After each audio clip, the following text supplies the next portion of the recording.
Mă iubește cineva.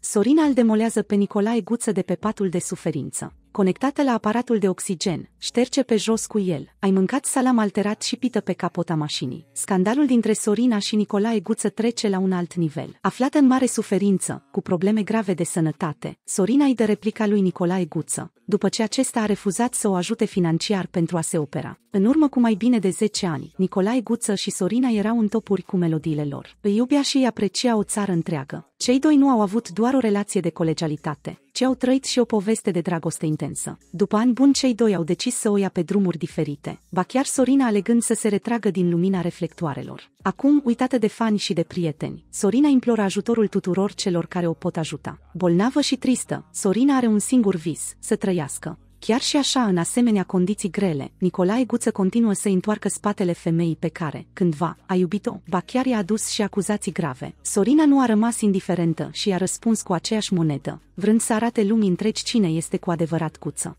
Iar acuzațiile au fost mai dure ca niciodată. Guță, dacă azi mori, știi cum ești. Ce-am mâncat, ce-am băut și pe cine am strâns în brațe. Guță, tu toată viața ai știut să trăiești cu 3 lei pe zi. Tu nu mi-ai dat în viața ta nimic, porți ceas și inele și azi cumpărate de mine. Toți lăutarii noștri știau că tu luai jumătate din bani, iar eu împărțeam partea mea cu ei ca boschetarii, mie îmi rămâneau resturi. 2 ani mi-ai mâncat banii, eu nu am trimis nimic la măicuța mea. Eu nu mint, tu minți că nu ai frică de Dumnezeu. Ai mâncat salam și pită pe capota mașinii, era alterat și mâncai așa. Ți-a căzut tocănița din farfurie și tu ai luat-o de jos și ai băgat-o în gură. Veneai la magazine second-hand pe care le avea sora mea și îți umpleai portbagajul cu haine, a spus Sorina pe TikTok.